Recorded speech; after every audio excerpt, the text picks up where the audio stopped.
Welcome to Disruption Blueprint with Shannon Spotswood from RFG Advisory. In this podcast, we help advisors grow their net worth, build their businesses, and maximize their independence. We've built an award-winning platform with innovative technology, comprehensive service, and a team of individuals who are experts in their field to serve advisors. Join us for this journey where we explore everything that has to do with running an independent advisor practice as we bring together successful advisors, industry experts, and innovative minds who are on the bleeding edge to challenge the status quo, foster new ideas, and create a path for advisors to unleash their growth potential. Now, on to the show. Eric, welcome to Disruption Blueprint in beautiful Florida, the advisor retreat. It's been awesome. It's been awesome. Dallas. Everybody thinks Dallas is always the hottest place on earth, but this has been a nice change, and it's been really nice. Well, I mean, we've got pretty much perfect weather, 85 degrees, little like breeze in the air, little tropical breeze in the air. What do you think of the conference so far? It has been great. It's a chance to finally. It's the first one I've been to. I first know. Retreat. So, first chance to get to meet people live and face to face, and after being Zoom and phone calls and everything else, that they actually get to be able to look people in the eye, have conversations, meet new people, learn new stuff. It's been an awesome experience so far. So much of it is about building community. I mean, that's we're really intentional in the schedule. We have morning education and a big break for cabana time, evening keynotes and programming and fun. So I'm so glad you were finally able to make it. Absolutely. Awesome. All right. So you are in a very enviable position because as you started your firm, you were very clear on wanting to have a niche to focus on. And so many advisors, I think, yearn for that, want that, don't know how to get there. Your niche is really serving clients 5 years pre-retirement. Tell us about that. Why did you think that was a great segment, and how are you able to provide impact so close to retirement? I think that I'm a big believer that you just can't know everything.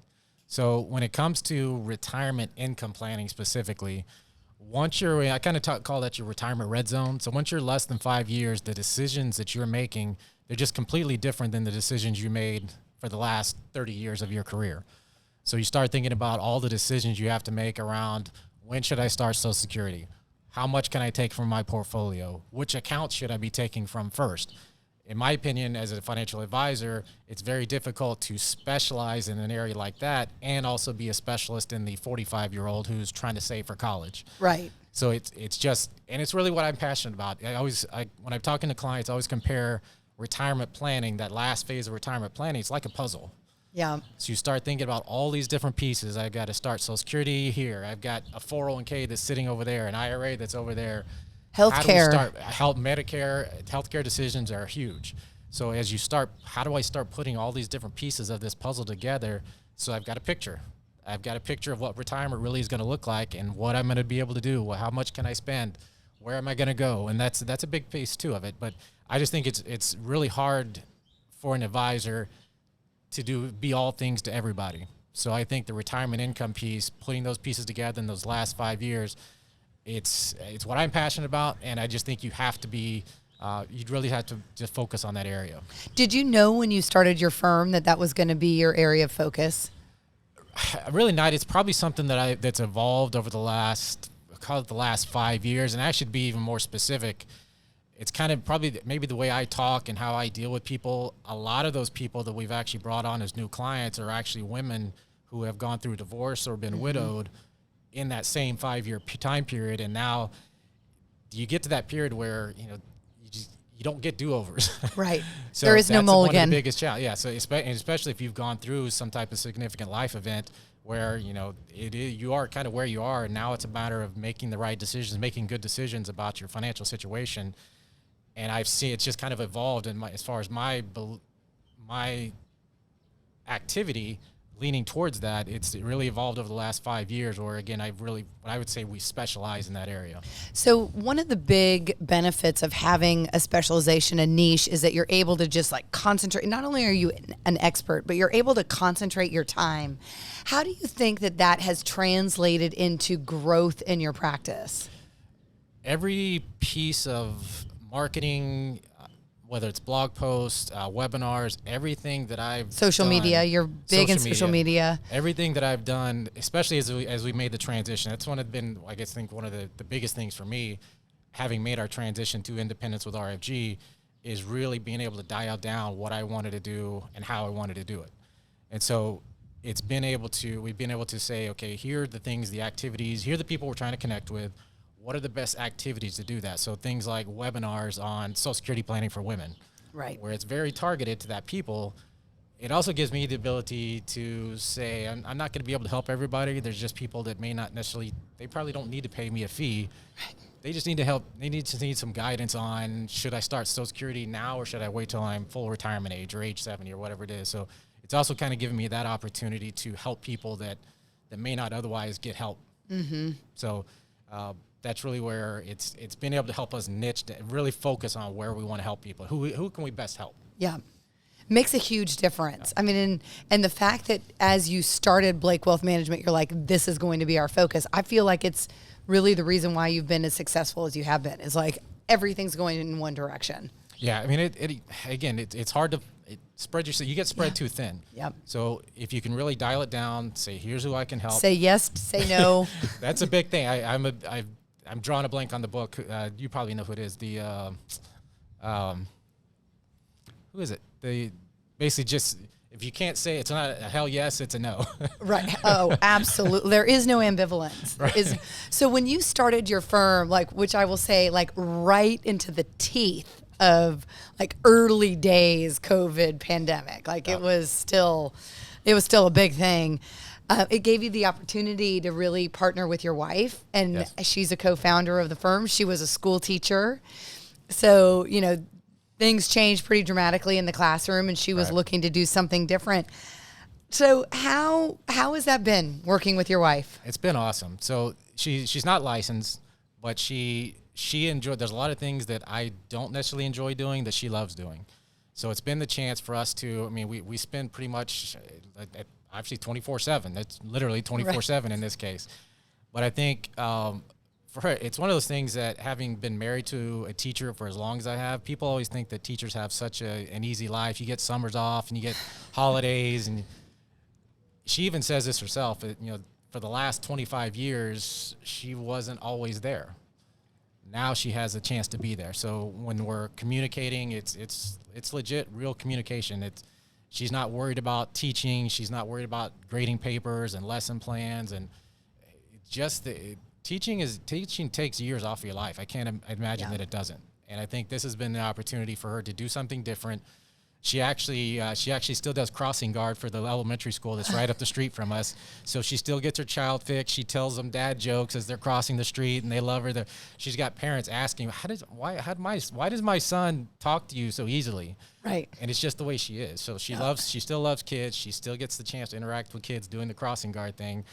But it's been a life-changing event. She had some health issues that she was dealing with that just made it better for us, safer for us, for not to go back into the classroom. But it's been an amazing experience. I couldn't have asked for anything more. Really, obviously she was married to you, so she knew something about the industry, but she knew nothing about the industry. She had not a clue. Not a clue. Like, okay, let's start with, like, here is a piece of paper and we're going to open this account. But she knows people. That's the biggest thing. Exactly. The clients love her. I have to remind her, we can't spend 30 minutes on the phone call with every single client. We got to, somewhere in there, we got to cut it off.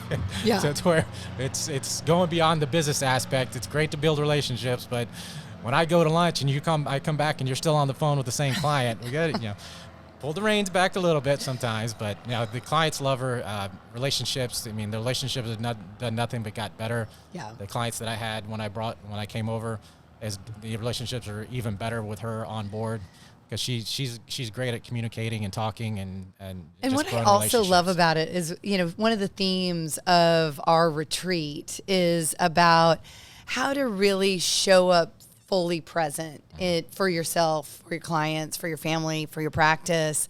And what this has allowed you to do, I mean, you mentioned it, like you're now really communicating.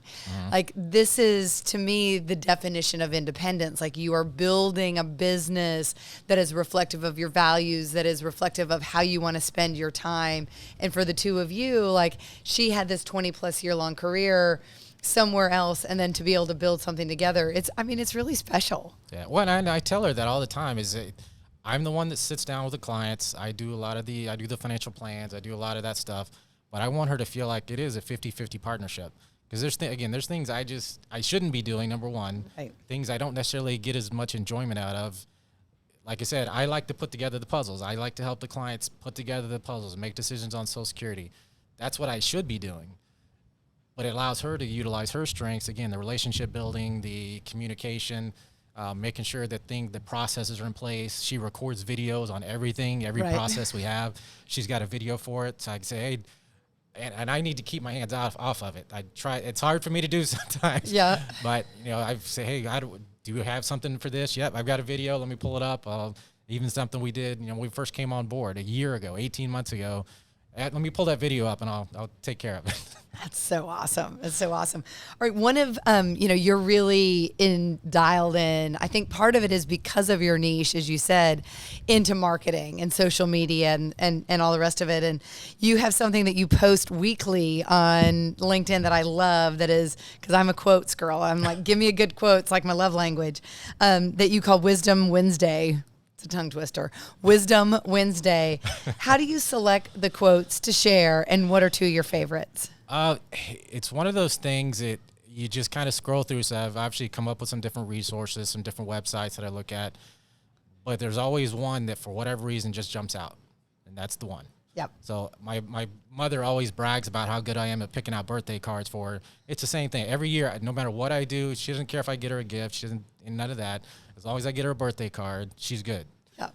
It's the same. I use the same thing. So I'm just reading through, something just jumps out. That's it. That's the one. And the two that I would say that, and I kind of, these are ones I actually kind of try to live my life by, and it ties to our profession. But Maya Angelou, who's one of my favorite, and I'm not the only one, but her quote about, at the end of the day, it's not what you say or what you do, it's how you made people feel. Yeah. That's a huge one. So again, one of those that I live by. The other one is Zig Ziglar. You can have everything you want in life if you just help other people get what they want. Yeah. So those are the two. Yeah. And so it goes beyond, it actually goes more beyond just the Wisdom Wednesday concept, because there's a lot of quotes out there. There's a lot of great quotes. Again, I just picked the one that jumps out. But those are two that I say, those two I try to live by. Those are like woven into your why, Yes. your purpose of your practice, your firm. Absolutely. And again, Wisdom, it's just something that, again, it's more, I say it's more for my benefit. I hope people appreciate the quotes that I put out there, but it's just something that spoke to me in the moment, for whatever reason, whatever I was going through at that time. Because I try to, time blocking is big, so I try to knock those out once a month. I'll just sit down and just say, what's speaking to me today? And I plug them in and go. Go a little bit more on that, because this is something I think advisors are really struggling with, especially as it relates to marketing. It's like, how do you even come up with a marketing plan, a calendar? How do you start putting yourself out there on social media? So you're actually time blocking to really be thoughtful around what you're doing from a marketing perspective. Tell us what you're doing. I think it ties to everything. So we know Stephanie Bogan is going to be here tomorrow, right? So I actually have been using the surge concept for the last, actually I started it right before the pandemic. Okay. So we do exactly that. So we see every single client in the month of May. We're about to get very busy, of course. And then again in October, November. So that gives me, so if I've got 5 weeks of dedicated client meeting time, we get everybody in, we do our tax planning, we do all of our conversations. That gives me the rest of the year to focus on what should I be doing to grow the business? What can I do? Step back, where are we at? What should we be doing? What should we be tweaking or changing? But the marketing aspect is one of those that it gives me time to focus on that. So I've already done all 4 Wisdom Wednesdays are already done. Yeah. And this being Women's History Month, the month of March, they're all women. Right. I got my hashtags, IWD 2023, hashtag Women's History Month. Got all that stuff in there. So it's one of those things that if you use your time appropriately, you can knock those out relatively quickly. And so that's basically what I did last week. I sat down and I looked at the next 5 weeks. It was easy because it's Women History Month. I just find 5 great quotes from 5 great women. Yep. And plug those in, get copy and paste my hashtags. Yeah. And I'm good to go. So yeah, I think learning how to, again, block your time, and the meeting process definitely helps with that. Because again, it gives us, basically 4-month blocks where we can look at marketing or systems or processes or whatever else we need to be doing. But also then in preparation for those meetings, what are we going to be talking about? All these different things that advisors have to do. It just helps us be more effective with our time.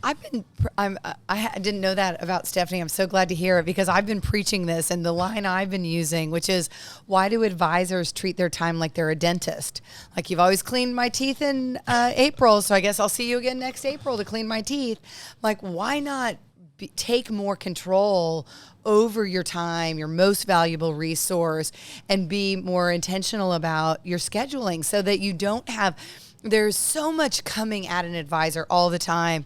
And there's a tremendous amount of switching costs that is a result of, okay, it's Tuesday, I've got a client review, and then I might have another one on Thursday, and then next week I have 4, and then the following week I have 0. And I've got to constantly be thinking about, what are my stories I'm telling? Where am I? Where are we in the market? Like, what is going to be thematically important to discuss? So I love that you adopted that 2 years ago, you said? 3 years ago. 3 years ago. So the spring. How has it changed your life? Right before COVID is when we started. It just gives you time. So if you're familiar with the E-Myth, there's the concept of, you've got to be, at some point you got to step back and you got to be the owner. The only way to do that is to take the time to say what's working, what's not working, where do I need to tweak things. But if you're always doing the work, in the business, always doing the work, you're missing things. Right. And so that's where it's been most valuable for me to, again, just be able to step back, have some time to truly step back, not feel like it's rushed, to be able to step back, what's working, what's not working, where do we want to tweak things. But I think the meeting process, one of the great things for us is how valuable it is for them. Because again, we're making sure that, for example, in our May meetings, it's our first round of reviewing tax returns and doing tax projections, so that we say, what's our game plan for the rest of the year? And then October, November gives us the time to implement. Yep. So we say, okay, we look at Roth conversions. We got to make sure we do it before everybody gets tied up with holidays and Christmas and Thanksgiving, all this. Once you get past, Halloween, everything just accelerates. Right. So if you're waiting till the end of the year, till December, to get RMDs taken care of or to get Roth conversions taken care of, somebody's probably, the chances of somebody at least getting overlooked is a lot higher. Yeah. So if we start this process earlier, again, May is the perfect time because everybody's just gotten their tax return done. It's still kind of on their minds. So let's proactively look and say, well, 2022 is done. You got your tax return done. Where we can add value as the advisor is, now let's be proactive. What do we need to be thinking about for 2023? Secure Act 2.0 changes a lot. Right. So how are we going to help clients navigate that? What decisions do they need to be making that are going to impact the rest of their life? Yeah. Because the things we're doing in 2023, I talk a lot about lifetime tax liability. We need to reduce your lifetime tax liability, not just 2023, and then next year we're looking at 2024. 2023 is important, but it's what's the impact going to be over the next 5 years or 10 years or 20 years. Yeah. And so that helps a lot. That Zig Ziglar quote really sets up nicely, for what I wanted to ask you about, which is your charitable work. You do a ton as a firm, not only with, your time, you're involved in a lot of charities, but you're constantly looking for opportunities to put together events that have a charitable aspect. Yep. How have you woven that into really the DNA of your practice? I think it's kind of the same concept. Again, the only way we have time to do those things is to use time blocking. Right. So again, if you don't step back and take time to look at where am I spending my time, then again, things just get missed. But I think it's one of the, Don and I it's always been something we wanted to figure out how we can give back. We're in McKinney now. We moved to McKinney about 5 years, and we said once we've kind of set roots in McKinney now, we want to be more than we don't want to just live in McKinney. We want to be part of the community. And where we live, it's a historical district. There's a lot of people, there's a lot of charitable activity that goes on. And we wanted to be a part of that. We wanted to, again, people not just recognize us for, Blake Wealth Management, but these are people that touch people's lives, that are involved in the community. It's not just, they're not just out there because they're trying to sell. And it happened. When we first started this, you get that feedback of people think you're only involved because you're trying to sell, that you're trying to get them to hire you as their financial advisor. But if you do it long enough, people really, they'll see who the true person is, that you're there to really impact the community and make a difference. And with some of the events, we've incorporated that into some of the events that we've done, because again, it's kind of who we are. We want to be able to help people in our profession. We're in an unbelievable profession to help people, but we get a lot out of it as well. But if we're not giving back, then we're probably missing something. And that's always been something that we've really, it's been really important to us. You mentioned earlier that, your niche, focusing on the 5 years pre-retirement, has led you to working with a lot of women who've gone through, death or divorce or, circumstances where you've been, able to come in and become their advisor. And so you've really designed one of your marquee events of the year is around International Women's Day. Yes. I'm super bummed. I will be there next year. Thank you for asking me, but tell us about that, because I think that's a great event that other advisors could adopt. It's one of those, again, it ties very much into when we made our transition. Before the transition, it wasn't really something that, from a financial perspective, it's not inexpensive to do an event like that. So part of our transition with RFG is giving us the time and flexibility to do an event like that. I always wanted to do it. So and there's the Galentine's idea, things like that, but I never really heard of anybody doing specifically International Women's Day. And part of it is because it always falls on the same day. March 8th is always International Women's Day. And we wanted to do something different, something that would stand out. But then again, more than a prospecting, there's no prospecting really to it. People will know who we are and what we do, and that'll just be part of it. But we wanted to, again, back to the idea of giving back. So how can we create an event that women feel special? How can we give them the opportunity to talk, to share, but also incorporating women-owned businesses. Yeah. So we've got a number of women-owned business owners coming in to be a part of the events. We've got women artists who are going to be displaying their art. Some that are, again, for the most part in the McKinney area. We've got a charitable organization that their sole focus is they make candles that can be sold, and they use the proceeds to help women who have been incarcerated, who are on the other side of that, and now trying to get back on their feet. So we've invited them to come sell their candles. We'll be making some donations to different women's charities as part of that. So we just all bring it together, and it's really the big reason why we did it is because that's who I am. So I tell people all the time, I would not be the man that I am today without the women in my life. So I was raised by a single mother. She was divorced before I was a year old. I never even knew my father, my biological father, ever. Never had a conversation, never saw him in a memorable situation, actually, because I was less than one. My grandfather, who was my father figure, passed away when my grandmother was 62. Yeah. So when I talk about helping women who have gone through divorce or have been widowed, that's just who I am. It's your life. That's where I came from. I wouldn't be here today if it wasn't for those women. Yeah. And my wife is included in that. My daughter's included. I tell her all the time. My daughter makes me want to be a better man. Yeah. And she's an amazing young lady. She's about potentially starting her own family very soon. So we'll see how I'm not quite ready for that yet, I don't think. But grandkids.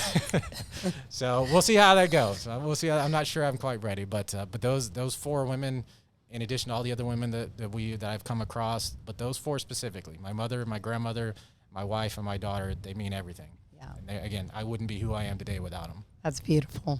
Eric, thank you for joining us. It's great to have you. Thank you so much. Let's only podcast in Florida at the beach. That sounds good to me. Let's do it.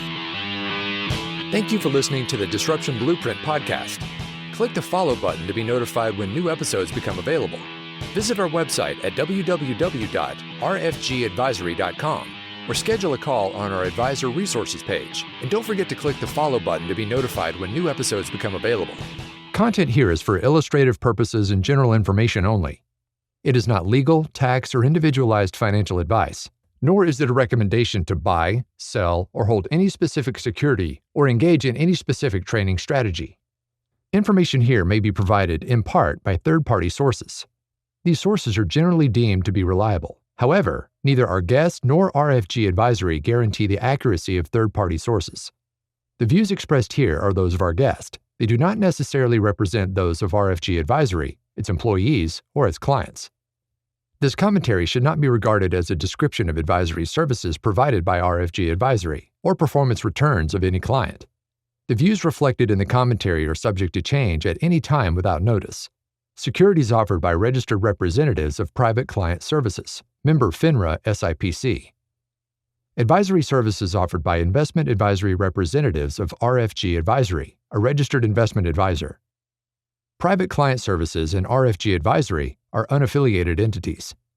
Advisory services are only offered to clients or prospective clients where RFG Advisory and its representatives are properly licensed or exempt from licensure. No advisory services may be rendered by RFG Advisory unless a client agreement is in place. RFG Advisory is an SEC-registered investment advisor. SEC registration does not constitute an endorsement of RFG by the Commission, nor does it indicate that RFG or any associated investment advisory representative has attained a particular level of skill or ability.